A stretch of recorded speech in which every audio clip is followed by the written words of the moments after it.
Hey guys, so I recently did an Instagram post that I was starting some seeds, and some of you have asked me to show you how I start some seeds indoors.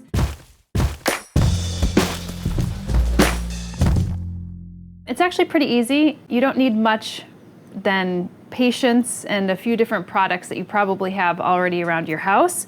I actually do pre-seed starter, and that's actually just using a plate, a moistened paper towel, of course your seed, and some saran wrap or cling wrap, or even if you have like a plastic or glass covering that you could use.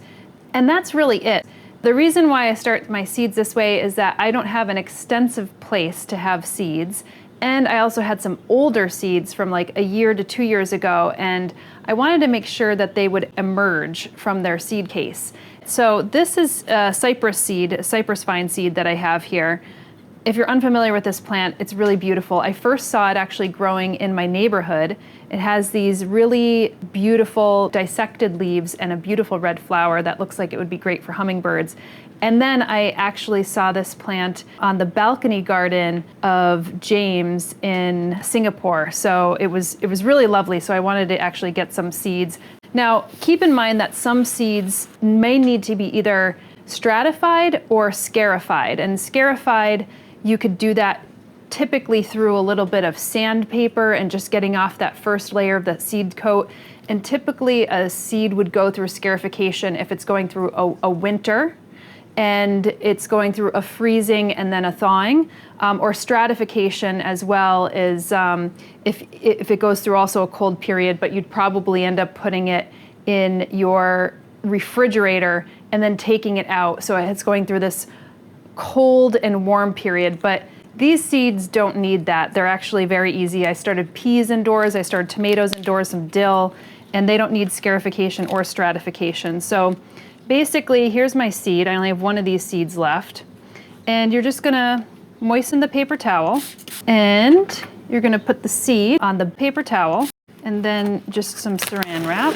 And this is just to keep the humidity. You don't need any light really for the seeds because there's no green parts yet, but you do need a little bit of warmth or heat. And the great thing about putting these seeds on my countertop here is you could get a heating pad, and I will leave a link down for heating pads. It's great in order to be able to get more roots and to start seeds. But I have this fluorescent light underneath here, and it gets really hot actually. So I have to watch for my plants so they don't burn. But the other thing is that it heats up this countertop and it acts just like a heating pad. So here's some other cypress vines that I had, and they are well overdue to get placed into some soil. So you'll see that some of the seeds broke open, and you see that? Look at the little root coming off of here. And then here are the two cotyledons. So this is the first leaves that basically help feed the plant, and then it gets its original leaves afterwards. So I'm gonna remove this and take these over to plant them. So I'll show you how I do that. So like I said, this doesn't have to have any sophisticated setup. You know, some people will have shop lights, like grow lights that are shop lights that will go underneath a shelf or maybe down in the basement, and they start their seeds. And it's a great time to start seeds in the spring because you want to plant when you have the last frost, after the last frost. And of course, if you're living in a subtropical or tropical climate, you probably don't have frost and you don't have to contend with that. But I do, so I don't actually put my seeds out. And like I said, I don't have much space. So you could see here, this is dill, and you could see these are the first two original cotyledons, the little leaves. And now you're starting to see the actual leaves of the dill plant. And then you could see this is a tomato plant that I have. And then this is my pea plant that's probably ready.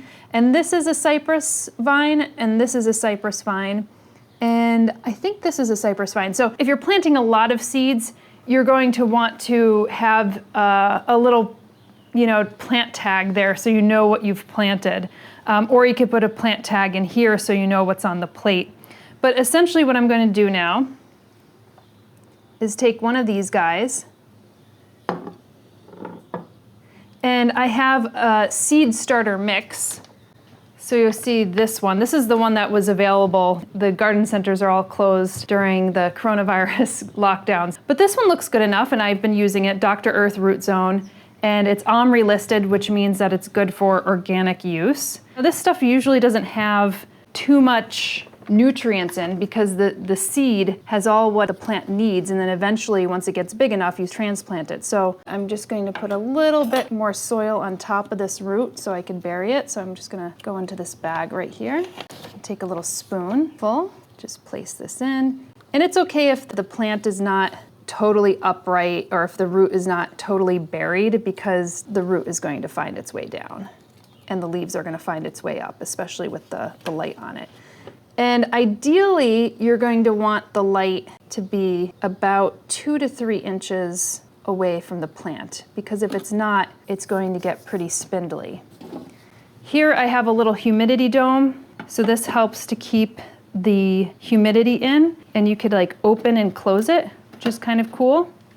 So if you want to keep the humidity in all the way, you could close this, or you could open it and then let some of the airflow in, which is important because one of the critical things that happens when you start seeds, especially if you're trying to grow them in moist soil to start, is something that happens called damping off, and basically mold will come in and take over your seed and then just kill it.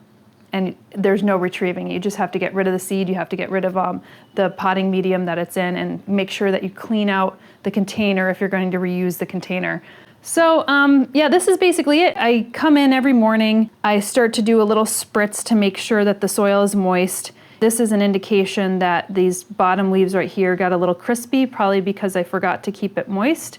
But this tomato plant is going to be ready for planting, as well as this pea plant is ready for planting as well. And I'm not sure if I'm going to do this in my community garden or if I'm going to be doing it on my fire escape. And I actually took some of my dill already that I started and planted it outside. But this is basically it. It's really easy. I mean, some of these will actually germinate in no time whatsoever. And you want to make sure that you get a good grow light. This I'm actually using is a GE grow light. This was like an extra lamp that I had that was given to me. It actually is a little bit broken, which is why I have this on it. But like I said, you don't need anything too sophisticated in order to be able to start seeds. And this is especially handy if you're just short on space. And when you live in an urban environment, some of us don't have basements, we don't have large areas, but this is plenty to be able to start and to make sure that my seeds actually start in time. If you're a parent and you have kids, it's really a fun thing to do, even if you can't garden outside yet.